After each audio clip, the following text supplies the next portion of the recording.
The jellyfish are also called as the medusa. Medusa. Yes, sa Malaysia and Indonesia, edible po yan, sir.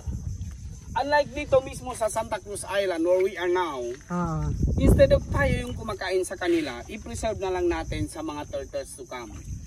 Especially pag nakahitid yung lugar natin, covered po yung mga roots ng mga bakawan na yan.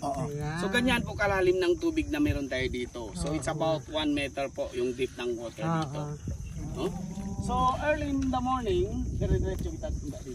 So ngayon, nasa low tide tayo ngayon, no? Yes. So early in the morning, nandyan din po yung mga pawikan natin. Which is sila po yung isa sa mga hinahabol ng mga pawikan natin. Since the jellyfish is the primary diet of our pawikan. Yes. Pawikan yung malalaki? Yung malalaking pawikan? Yes. Yung tinatawag nila na green sea turtle. So yan po yung kadalasan pumapasok dito. At saka yung hawkbill sea turtles. Kaya kain sila.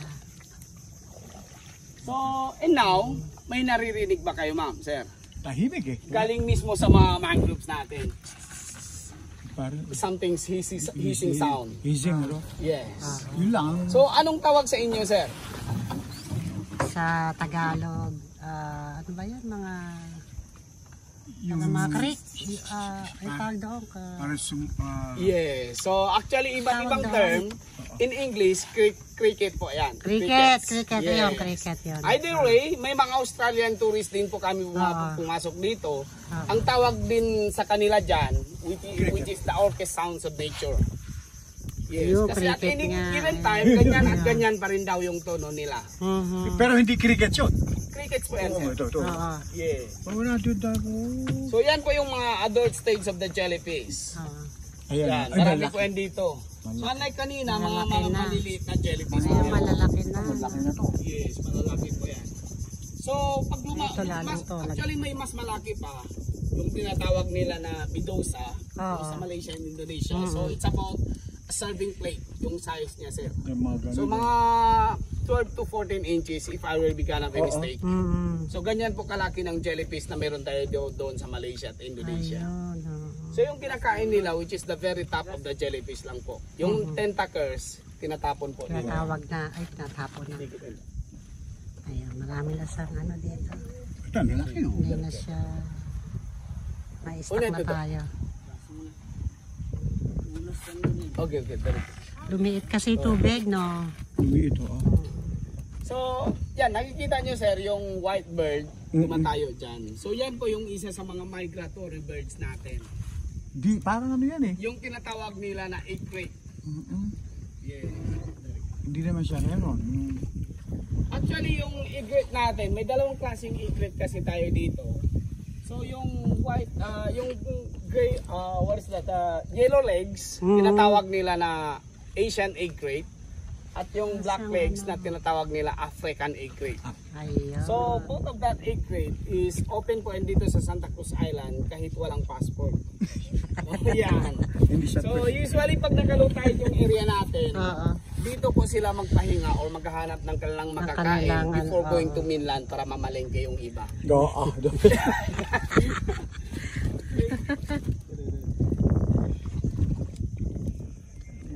Pwede ko lang mag-picture, ma'am. Ganda.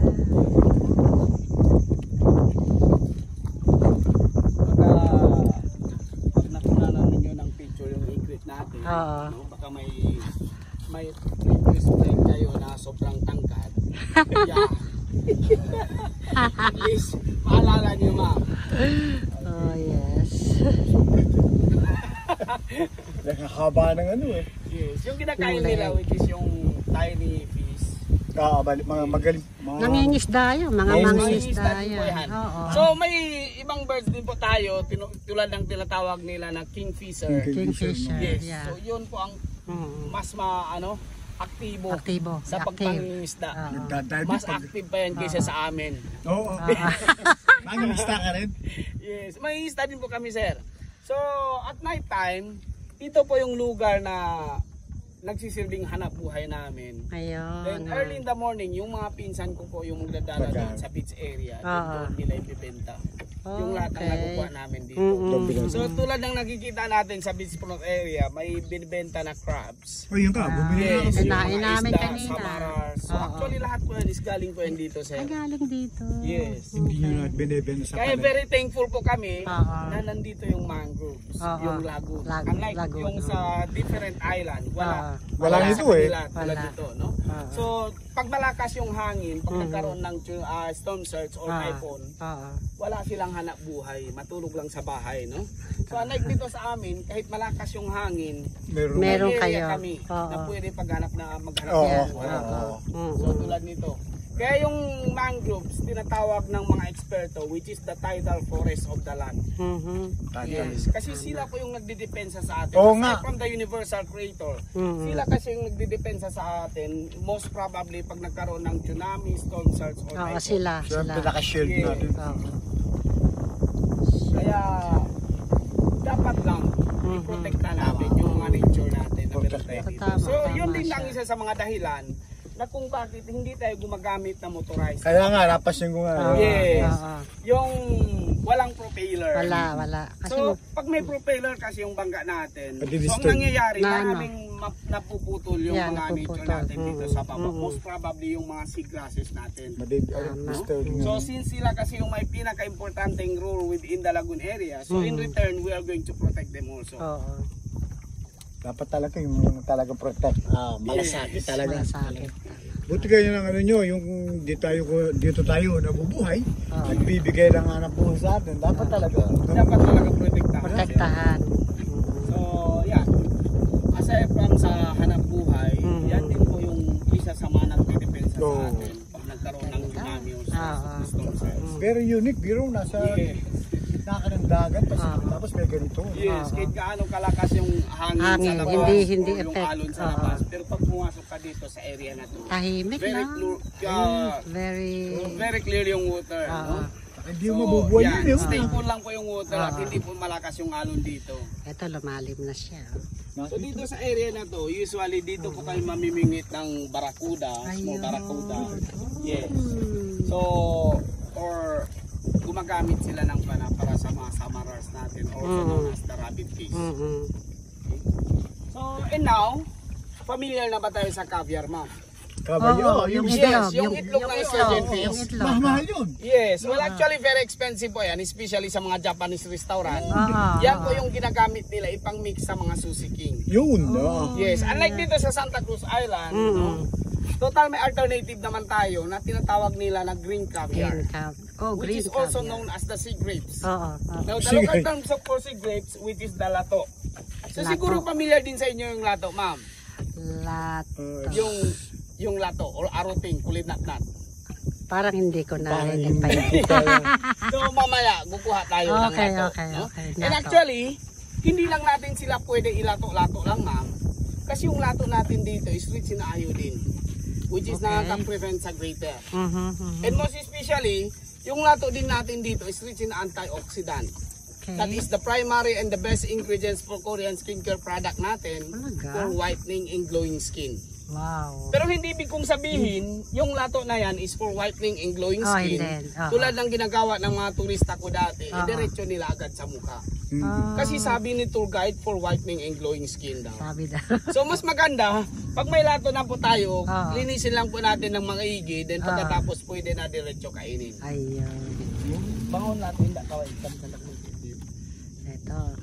Ito yung lato. Lato ba tawag? Lato. Lato. Ano na yung kwan? Bintay. Lato. Pinbantar. Mara kami. Lato. Mara yung manog ba ito? Doon tayo magparati. Mara kami sa mara. Ano tawag yan? Banda. Banog pa usawa mara ayaw mo sung. Isisyo na doon yan. Banda. Sounds like it.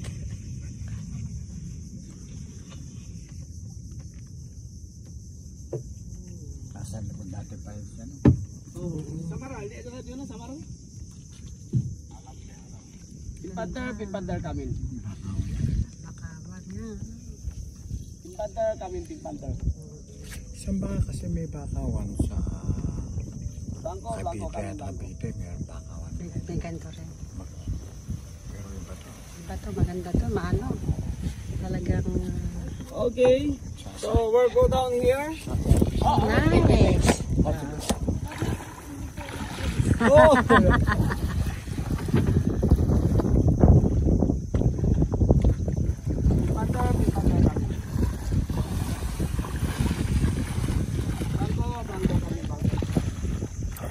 Pwede kami bumaba. Para, ay, doon na. Para di kayo mabigatan.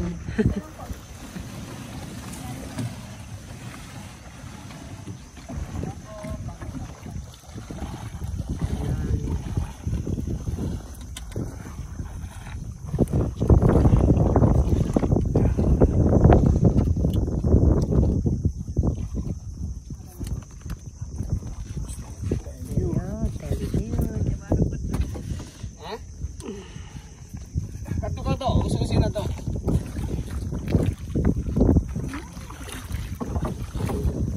Iba Julie. Pagkaway banda dito na. Tapos isusin na ba nung game niya? Mhm. Kato lang. Mhm.